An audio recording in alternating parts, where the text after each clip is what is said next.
This is video 2 of 8 covering the Exam 2 Primary Study Guide. This video starts at the top of page 2 with the Chapter 15, Application and Practice Problems and Questions. So this is a journal entry practice problem. We start with A. Purchase raw materials on credit, $16,000. Remember how these are graded. You're getting points for the amounts, for debiting and crediting them. You're getting points for the accounts. So everything is points. So if I'm looking at this, I see the 16,000. It's the only amount I have in this particular question. Every journal entry should balance. I should have a 16,000 debit and credit. That's probably for most of these journal entry transactions. That's probably half the points. I purchased raw materials. So I've got more in raw materials. Raw materials is an asset account. To increase an asset account, I would debit it. So debit raw materials because I've got more raw materials. I bought it on credit, meaning I owe more. I've increased my liability. Specifically, I've increased a liability called accounts payable. I will have to pay cash later for this. I increased liabilities with credits. So,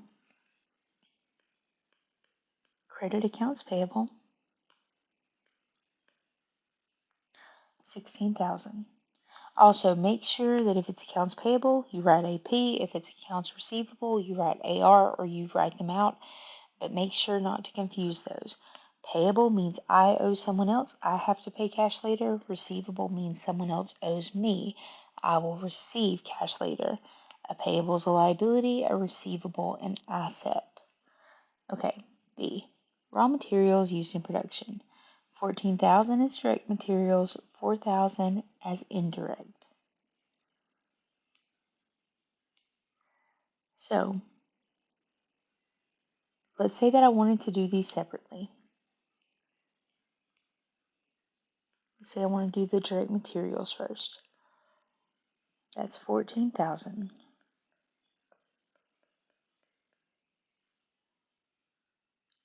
If it is direct materials, direct labor, applied overhead get added to work in process.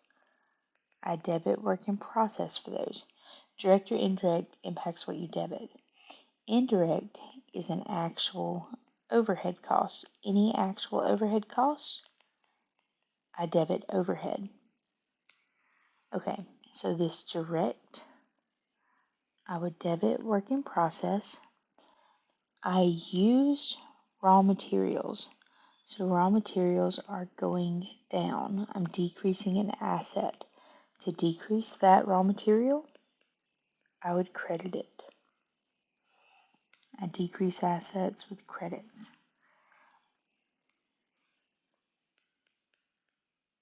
I'm also using raw materials for the indirect. So I'm crediting raw materials there. Indirect is an actual overhead cost. Any actual overhead cost, I debit overhead. Alternatively, and you've only got space to write one of these down, so if you had wanted to instead, you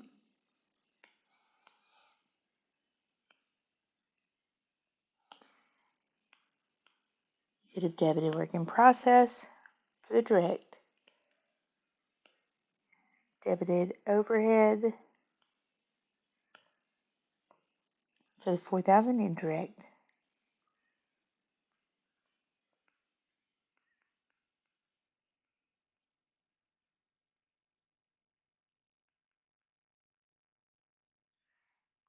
and then your total raw materials. I used 14 as direct, 4,000 as indirect. I used in total 18,000, so I need to reduce raw materials by 18,000, so I credit 18,000.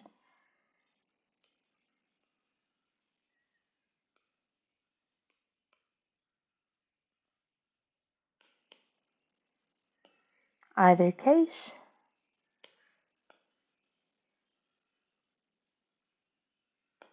whether I had done this here as two separate journal entries or here as combined journal entry, it would not matter.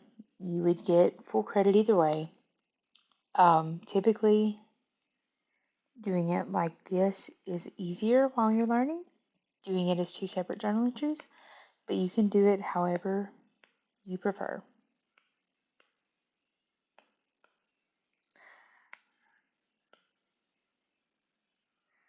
I'm going to keep mine like this just because, like I said, it tends to be the way that y'all do best. Okay, factory payroll 9,000 direct, 5,000 indirect. Assume payroll is not yet paid. So I owe for their wages or their payroll. So that is a payable. I owe more, so I'm increasing that liability, the payable. I would want to credit that. I'm going to credit wages payable.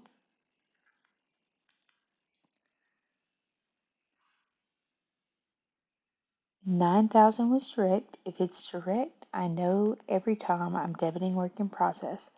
Indirect is always an actual overhead. Any actual overhead cost, I debit overhead for. So let's do the direct labor first. Any direct cost, debit work in process. The amount that was direct was $9,000. We said I owe these wages. I've not yet paid them. So credit wages payable. Then I've got indirect labor. That's an actual overhead cost. Any actual overhead cost requires a debit to overhead. I also owe wages for that indirect labor. So still crediting wages payable for that amount, which was $5,000.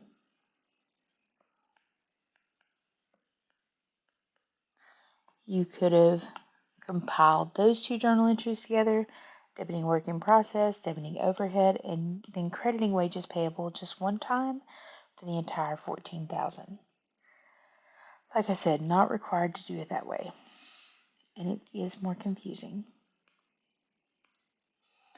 Applied overhead. So applied overhead is the one time I credit overhead. It's also what I add to work in process. So it is the overhead. So you added direct materials, direct labor to work in process. The overhead that you add to work in process is estimated or applied overhead. So I debit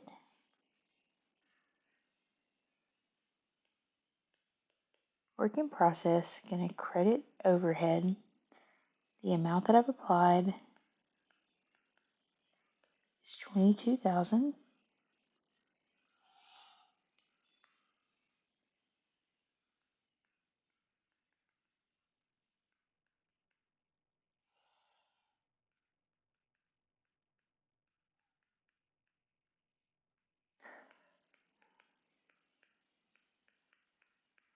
So I've got one actual overhead, two actual overhead.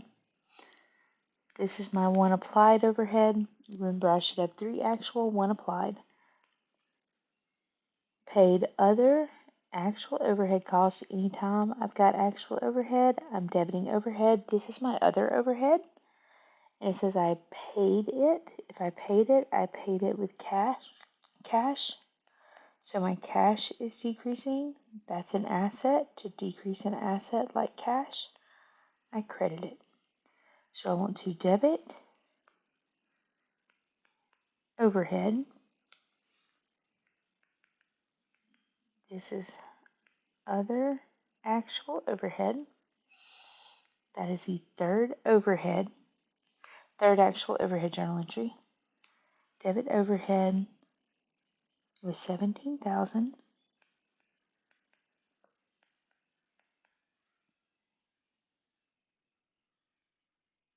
I paid it with cash, so credit cash to decrease cash.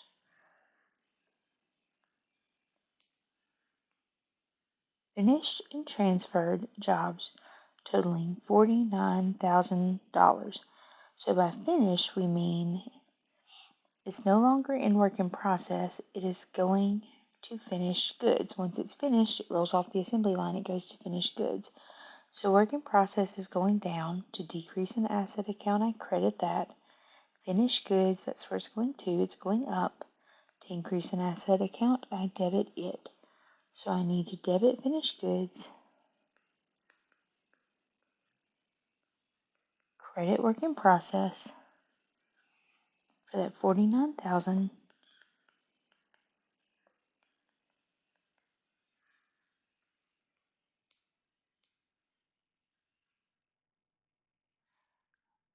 Jobs that cost $46,000 were sold on credit for $100,000. So you've got two aspects of this journal entry. You need to know both of them, potentially.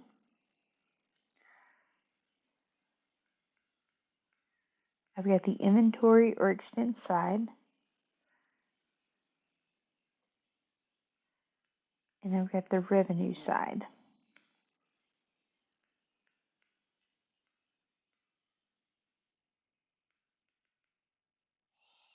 So let's do the inventory and expense side. What I expense it is at my cost. So my expense amount would be the amount that I'm going to record its cost and recognize the expense would be at its cost to me, what I had in it. Those jobs represent inventory to me. I'm selling my inventory. The inventory that I can sell, the sellable inventory, is finished goods. So I sold finished goods. Finished goods is decreasing. To decrease an asset, I would credit that.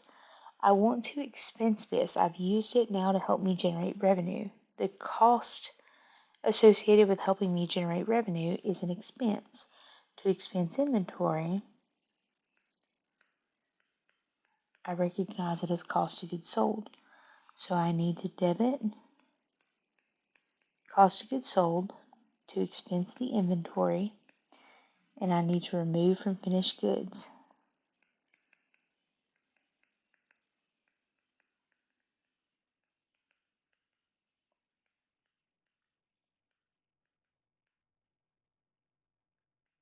So when it helps me generate revenue, I expense the cost of inventory via cost of goods sold, and I remove the inventory sold from my sellable inventory from finished goods. Okay.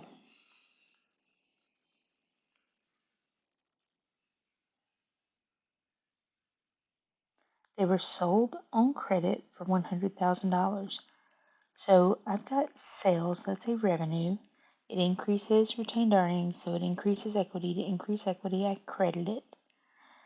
It was sold on credit, meaning I didn't receive cash today. They'll pay me later. I'll receive cash later. So that's a future benefit. So I'm increasing accounts receivable, which is an asset. To increase that asset, I would debit it. And I debit it for the amount that I should receive, the $100,000 I sold it for.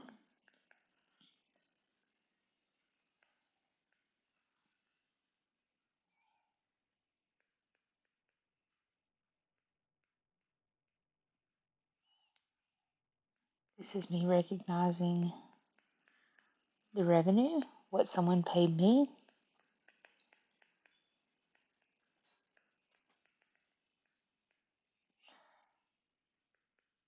This is me increasing an asset called accounts receivable because I will receive more cash later, or I have a right to receive more cash in the future than I did before. So to increase an asset, I would debit. That's the revenue side. Revenue is what someone else will pay you. Expense is what you have to pay, or what something costs you. Close the overhead account. Okay, so you have some additional workspace for like a T account. If I'm closing an account, which is what that says, what that means is I want to zero its balance. which means that it should both begin and end with a $0 balance because it's closing.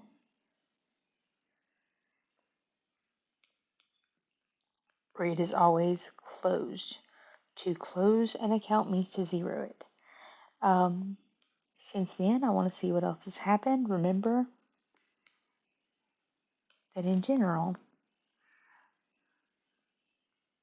other than those balances, and other than the closing entry, I should have 4 journal entry lines prior to the close regarding this overhead account.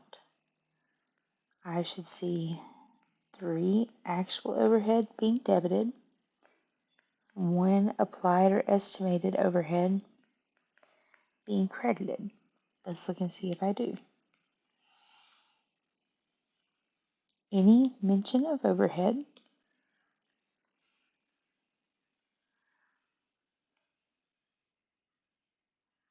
I want to highlight.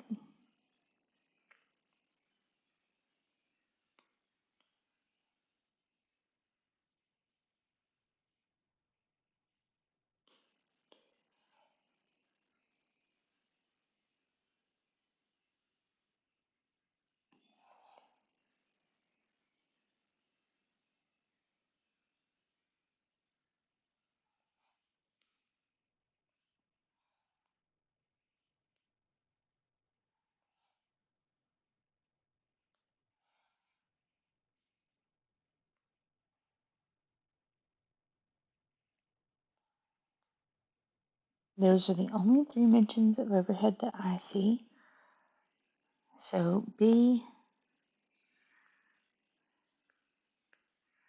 we've got indirect materials, which is an actual overhead cost.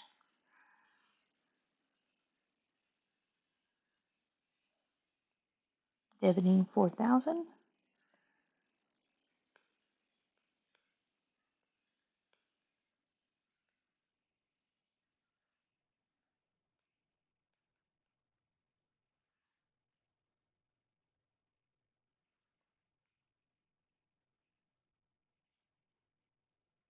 And C, I have a debit to overhead for 5,000 for indirect labor.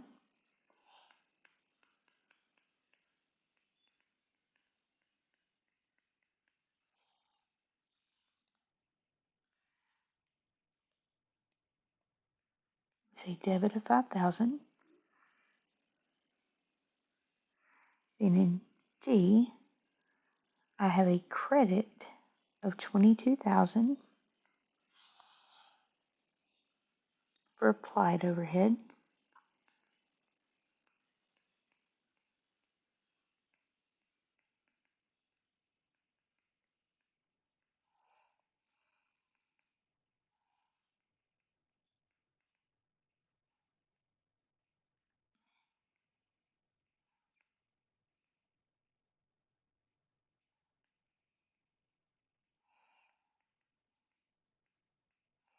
One time I should have a credit, it was 22.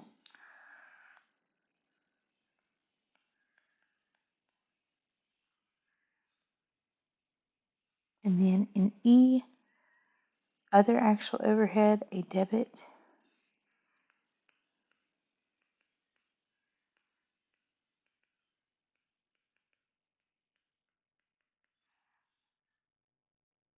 of 17.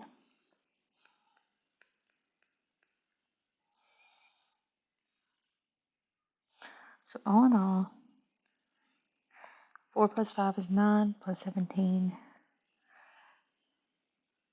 that's 26,000 in debits, 22,000 in credits. So I've got more in debits. I will have a debit ending balance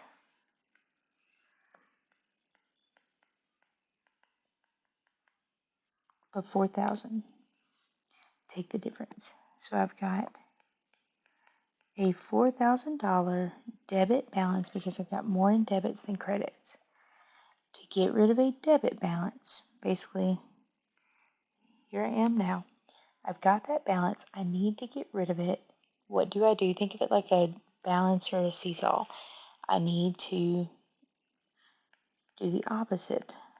I need to adjust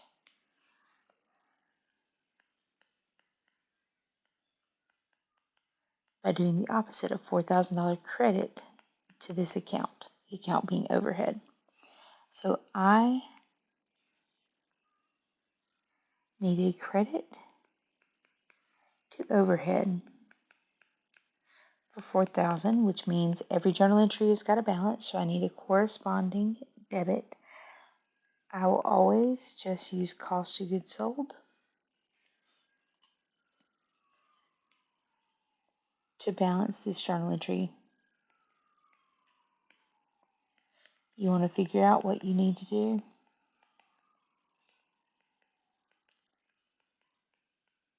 to cancel the pre-close overhead balance. Basically, just do whatever the opposite of overhead is at its pre-close balance. This is the pre-close balance here. I had a 4,000 debit, so I would need a 4,000 credit to overhead to cancel it out. So I need a $4,000 corresponding debit. I just use cost of goods sold like a fill in the blank. I basically do whatever I need to do to cost of goods sold to make that journal entry balance. So if I've got a 4,000 credit, I would need to debit cost of goods sold for 4,000.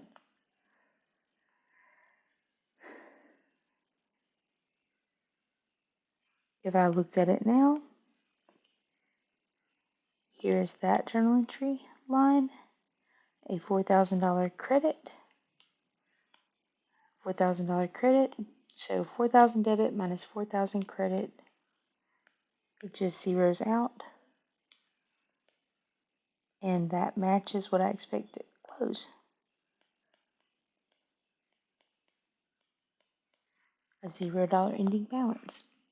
Okay, that is the end of video 2. We will pick back up with video 3 at the top of page 4, and we'll begin covering the chapter 16 material for the primary study guide for exam 2.